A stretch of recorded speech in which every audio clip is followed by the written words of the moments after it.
An explanation of the book Man's Search for Meaning by Dr. Viktor Frankl. I will divide the explanation into organized parts that cover all aspects of the book from a psychological, human, and intellectual perspective. Introduction. About the book and why it's important. Man's Search for Meaning is not merely an autobiography, nor is it a book on theoretical psychology.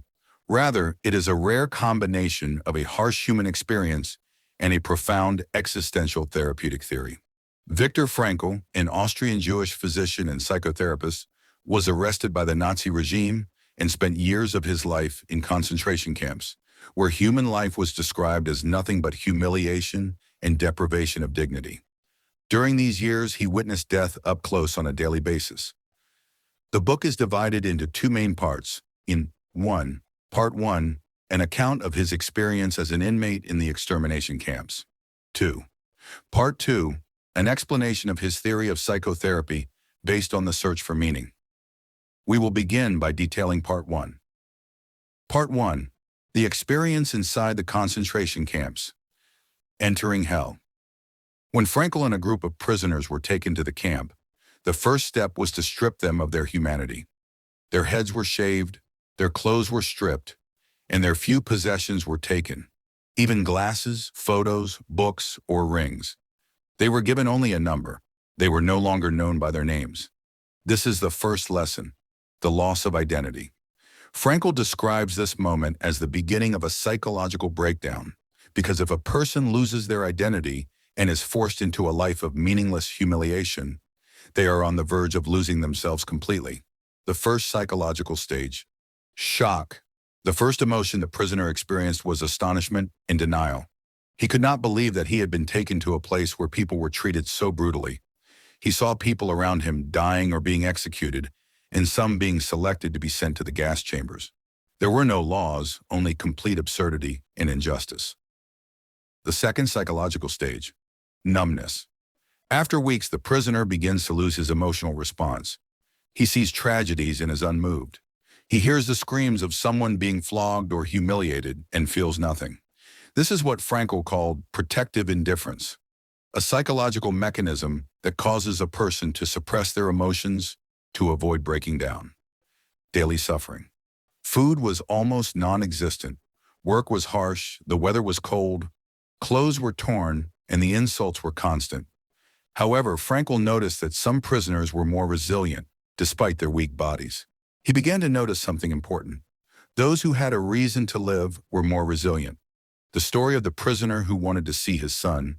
Frankl recounts the story of a prisoner who was dying but survived for days despite his dire condition, only because he hoped to see his son after the war. This hope was what kept him alive. Meaning is what gives people strength. In the most difficult moments, Frankl began to ponder. What is the difference between someone who collapses quickly and someone who perseveres? The answer was clear to him: meaning. Those who had a purpose, a love, a precious memory, or a desire to fulfill a mission were more psychologically resilient. The power of inner freedom. Frankl arrived at a profound insight. Although they were stripped of everything, there was one thing no one could take away: the freedom to choose their inner attitude. A prisoner may not have food or shelter, but they could decide not to turn into a monster or to retain their dignity. Part 2, the theory of logotherapy. After surviving the camp, Frankl devoted his life to developing a new therapeutic approach based on his experience, which he called logotherapy. What is the essence of this therapy? The basic idea is, man is not only looking for pleasure, money, or success, but above all, they are looking for a meaning for which to live. Suffering can be a path to meaning.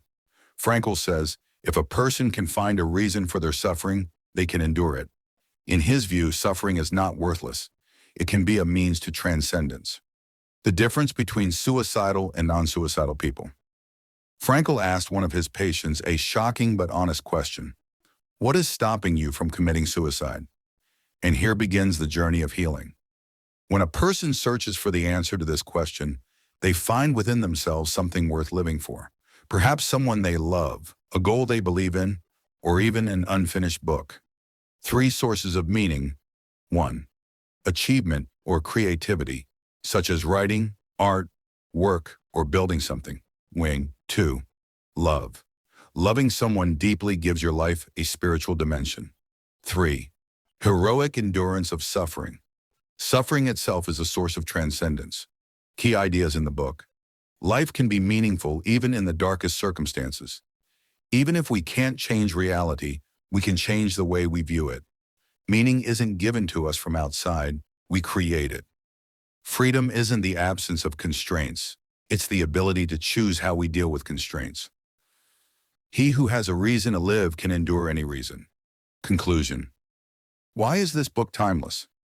Man's Search for Meaning isn't a book to be read once and then finished. Rather, it's one of those books that inspires people in their most desperate moments. It's not just philosophical reflections. It's the human testimony of a man who experienced pain to the fullest and emerged with a deeper understanding of the meaning of life. This book teaches us that man is not merely a victim of circumstances. He is a creature with the capacity for choice, with a soul that can forge a path to transcendence from pain.